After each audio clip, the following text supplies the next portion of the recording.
warahmatullahi wabarakatuh. Halo semuanya, kita dari kelompok 3 bertemakan tentang Kerajaan Majapahit. Di sini kita akan masuk ke dalam silsilah yang pertama. Silsilah Kerajaan Majapahit. Silsilah Kerajaan Majapahit. Majapahit didirikan oleh Raden Wijaya pada tahun 1293 Masehi setelah mengalahkan pasukan Mongol dari dinasti Yuan. Berikut silsilah beberapa Majapahit yang berkuasa. 1. Raden Wijaya, pendiri Majapahit. 2. Jaya Negara, putra Raden Wijaya. 3. Tribuana Wijaya Tungga Dewi, ibu dari Hayam Wuruk, raja terbesar Majapahit. Wikramawardhana, menantu Hayam Wuruk. Suhita, anak Wikramawardhana. Kartawijaya, Raja Swardhana.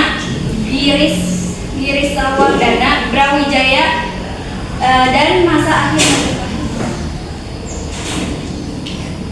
Raja-raja yang berkuasa. Yang pertama, Raden Wijaya 1253 sampai 1309, pendiri Kerajaan Majapahit. Yang kedua, Jaya Negara 1309 sampai 1328, putra Raden Wijaya. Yang ketiga, Tribuana Wijaya Tungga Dewi 1328 sampai 1350, putri Jaya Negara. Yang keempat, Hayam Wuruk 1350 sampai 1389, cucu Raden Wijaya, juga dikenal sebagai Raja Sanagara. Yang kelima, Wikramawardhana 1389 sampai 1429, putra Hayam Wuruk. Yang keenam, Suhita 1429 sampai 1447, istri Wikramawardhana. Yang ketujuh, Kartawijaya 1447 sampai 1451, putra Wikramawardhana. Yang ke-8, Raja Sawardhana 1451 sampai 1453, putra Kartawijaya. Yang ke-9, Girisawardhana 1453 sampai 1446, putra Kartawijaya. Yang ke-10, Surabhawa 1466 sampai 1474, putra Girisawardhana. Yang ke-11, Brekartabumi 1474 sampai 1478, putra Surabhawa. Lalu kehidupan politik. 1. Sistem pemerintahan. 2. Raja dan rananya. 3. Pembagian wilayah. Lalu ada juga kehidupan sosial. 1. Struktur sosial. 2. Peran wanita. 3. Pendidikan. Ada juga kehidupan ekonomi, yaitu pertanian, perdagangan, dan kerajinan. Dan adat dan budaya, yaitu ada agama, seni sastra, dan arsitektur. Selanjutnya ada bukti berdirinya Kerajaan Majapahit. Bukti berdirinya Kerajaan Majapahit adalah prasasti, kitab, dan candi. Prasasti Kudadu menceritakan pengalaman Raden Wijaya sebelum menjadi Raja Majapahit. Prasasti Waringin Pitu menjelaskan sistem birokrasi dan pemerintahan Kerajaan Majapahit. Prasasti Kramancasarapura menggambarkan 3 tokoh penting Majapahit, yaitu Hayam Wuruk, Gajah Mada, dan Adityawarma.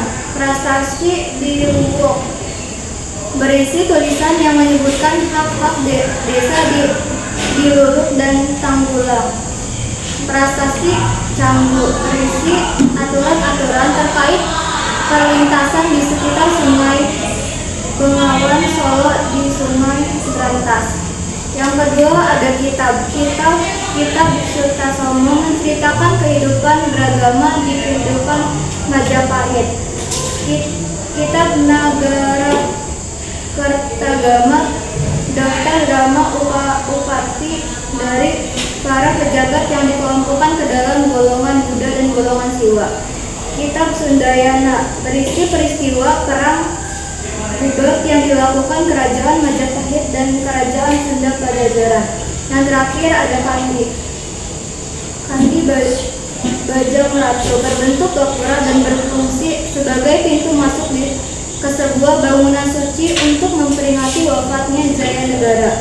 Candi Tikus diyakini menjadi sebuah petirtaan atau pemandian para bangsawan atau keluarga yang termasuk kekuasaan kerajaan Majapahit. Candi Penataran, monumen arsitektur yang mengagumkan. Selanjutnya, terakhir ada peninggalan Kerajaan Majapahit. Yang pertama ada Candi Penataran. Terletak di Blitar, Jawa Timur, candi ini merupakan salah satu peninggalan Majapahit yang paling terkenal. Kedua, Candi Waringin Lawang. Terletak di Mojokerto, Jawa Timur, candi ini merupakan peninggalan Majapahit yang memiliki arsitektur yang unik. Tiga, Keraton Majapahit. Terletak di Trawulan, Mojokerto, Jawa Timur, keraton ini merupakan peninggalan Majapahit yang memiliki sejarah yang kaya.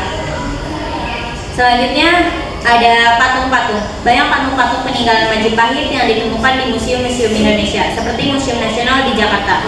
2. Prasasti. Prasasti peninggalan Majapahit yang dapat ditemukan di berbagai lokasi di Jawa Timur, seperti Prasasti Trawulan.